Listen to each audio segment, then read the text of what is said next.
Halo para penggemar sejarah, pernahkah kamu mendengar legenda tentang ras raksasa kuno di Nevada? Iya, yang kumaksud adalah raksasa sungguhan yang konon hidup ribuan tahun yang lalu. Aku tahu kamu pasti bertanya-tanya, raksasa? Beneran? Temuan arkeologi juga menambah bumbu pada perdebatan ini. Disinilah sisi menariknya. Gua Lovelock memang digunakan sebagai tempat pemakaman dan beberapa kerangka yang ditemukan di sana berukuran jauh lebih besar dari tulang manusia pada umumnya. Gua ini berada di dekat Humboldt Sink di Nevada bagian barat. Dulunya gua ini bagian dari sebuah danau yang sangat luas yang akhirnya mengering dan menyisakan sejumlah danau lebih kecil termasuk Humboldt Sink. Gua ini menjadi rumah bagi suku Siteka. Menurut legenda, raksasa berambut merah ini sangat besar sehingga harus dikubur di dalam gua itu sendiri. Dan benar saja, pada akhirnya para arkeolog menemukan kerangka setinggi 2,5 sampai 3 meter. Legenda ini mulai terungkap ketika seorang ahli pertambangan bernama John T. Reed berbicara dengan penduduk setempat pada tahun 1886. Begitu Reed melihat gua itu, dia langsung tahu bahwa dia telah mendapat temuan menarik. Berita itu segera menyebar, tapi gua itu juga menarik perhatian lain. Timbunan pupuk yang dikenal sebagai guano ditemukan di dalam gua. Oleh karena itu, sebuah perusahaan pertambangan mulai menggali sumber daya berharga tersebut pada tahun 1911 dan tidak lama kemudian mengirimkan lebih dari 250 ton pupuk ke San Francisco. Sayangnya beberapa sisa-sisa manusia dan artefak terabaikan dan hilang dalam proses penambangan. Hal ini berujung pada penggalian resmi pada tahun 1912 dan 1924. Setelah lapisan paling atas dari guano ditambang, sejumlah objek aneh mulai muncul ke permukaan. Di sekitar area tersebut, bukti paling awal keberadaan manusia diperkirakan ada sejak 4.000 tahun lalu. Budaya Lovelock berlangsung selama sekitar 3.000 tahun dan mereka meninggalkan 10.000 artefak yang menakjubkan. Lubang-lubang di dalam gua itu layaknya serangkaian kapsul waktu yang tersembunyi di berbagai kedalaman. Para arkeolog menentukan usia setiap lubang berdasarkan kedalamannya. Ternyata banyak kelompok berbeda yang menggunakan gua ini sebagai tempat penyimpanan dalam waktu yang sangat lama. Dan benda-benda yang tersimpan di sana memberi gambaran sekilas tentang budaya mereka. Gua ini bagaikan gudang raksasa kuno yang penuh dengan harta karun tersembunyi. Apa yang berhasil ditemukan oleh para peneliti selain tulang belulang raksasa itu? Beberapa jasad lainnya dimumifikasi menggunakan metode yang mirip dengan teknik orang-orang Mesir kuno. Mumi-mumi ini juga memiliki kesamaan dengan yang ditemukan di selatan Danau Titicaca. Keduanya sama-sama memiliki rambut merah, namun ada ilmuwan yang percaya warna kemerahan ini merupakan hasil dari reaksi terhadap lingkungan tempat jasad-jasad tersebut ditemukan. Meskipun kisah raksasa berambut merah terdengar fantastis dan menarik, tidak semua orang percaya loh. Beberapa ahli meyakini tulang belulang yang ditemukan di Gua Lovelock hanyalah sisa-sisa hewan prasejarah seperti mamut atau kukang. Tapi ada juga yang bersikukuh ada sesuatu yang lebih dari itu.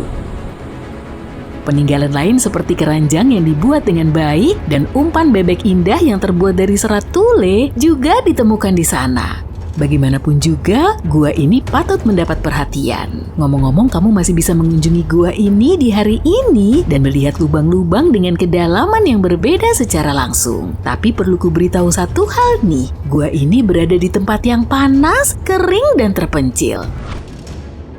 Para arkeolog berhasil mendapat penemuan lain yang seperti berasal dari legenda. Mereka meyakini telah menemukan istana Odysseus, seorang raja Yunani legendaris dari Ithaka dan tokoh utama dalam puisi epik Homer. Minggir dulu deh Indiana Jones. Di sini ada petualangan sungguhan yang terjadi sekitar tahun 1300 sebelum Masehi.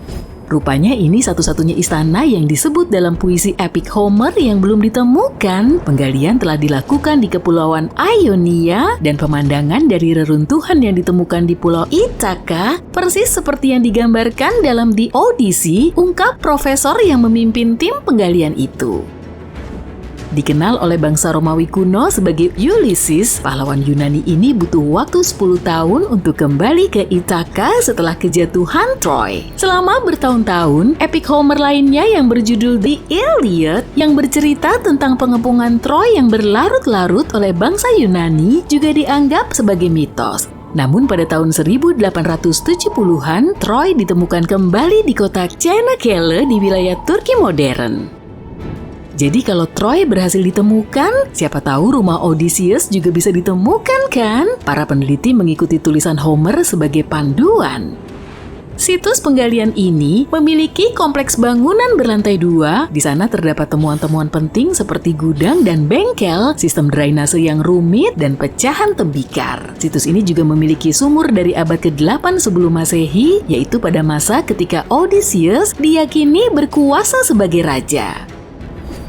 Meski begitu, tidak semua orang yakin tim tersebut benar-benar menemukan rumah Odysseus. Seorang peneliti Inggris bernama Robert Bittlestone menegaskan bahwa deskripsi Homer tentang Ithaka kuno tidak begitu mirip dengan pulau yang sekarang menggunakan nama itu, dan bahwa kerajaan Odysseus sebenarnya berada di Pulau Cefalonia. Tapi arkeolog Italia Adriano La Regina mungkin punya pendekatan yang lebih realistis terhadap perdebatan ini. Dia mengatakan, baik temuan ini berhubungan dengan Ulysses atau tidak, yang lebih penting adalah ditemukannya istana kerajaan ini. Dahulu kala di sebuah negeri yang jauh, suku Indian Klamath menyebarkan legenda tentang penciptaan Danau Crater. Oke, mungkin negara ini nggak terlalu jauh dan masih ada hingga saat ini. Kamu bisa menemukannya di Oregon bagian selatan tengah, di Amerika Serikat bagian barat.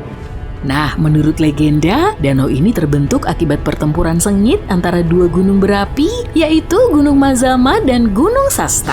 Kemudian roh-roh bumi dan langit, yaitu Lao yang memerintah dunia bawah, serta Skel pemimpin dunia atas ikut dalam pertempuran. Pertarungan ini berubah menjadi drama geologi. Selama pertempuran, kegelapan menyelimuti daratan. Pertarungan berakhir ketika Gunung Mazama runtuh dan mengirim Lao kembali ke dunia bawah. Kemudian hujan memenuhi lubang tersebut dan menciptakan sebuah danau di tempat yang dulunya berdiri sebuah gunung. Kembali ke masa sekarang, para ilmuwan berhasil mengungkap bahwa Gunung Mazama benar-benar meletus 7.700 tahun yang lalu. Artefak-artefak yang ditemukan di daerah itu membuktikan legenda tersebut memberi beberapa detail tentang letusannya. Kisah itu mengatakan batu-batu panas membara berterbangan di langit. Hal ini terjadi selama letusan gunung berapi yang menyebabkan gunung tersebut runtuh. Akibatnya, terciptalah kaldera vulkanik yang kemudian terisi oleh air. Yang membuat cerita legenda menjadi kenyataan ini tidak biasa adalah sudah berapa lama cerita ini ada. Menurut para peneliti, kisah-kisah verbal seperti ini akan kehilangan kredibilitasnya dalam waktu 600 hingga 700 tahun. Itulah kenapa legenda penciptaan Danau Crater ini begitu unik. Begitu banyak generasi selama ratusan tahun telah secara akurat meneruskan informasi tersebut. Danau kawah gunung berapi ini kini berada di dalam Taman Nasional, terkenal dengan warnanya yang biru tua. Air di dalamnya sangat jernih. Kalau kamu berkunjung ke sana sekarang, air yang kamu lihat tidak akan sama dengan yang dilihat orang-orang yang berkunjung 250 tahun lagi. Karena tidak ada sungai yang mengalir ke dalam atau keluar dari danau, air yang ada akan menguap dan danau akan terisi kembali oleh hujan dan salju. Intinya setiap 250 tahun sekali, airnya selalu berganti. Selain itu, danau ini memiliki kedalaman hampir 610 meter yang menjadikan danau terdalam di Amerika Serikat. Berenang di danau ini diperbolehkan, tapi hanya ada satu jalur yang legal dan aman untuk menuju pantainya. Di sini juga tersedia aktivitas lain seperti memancing dan tur dengan perahu.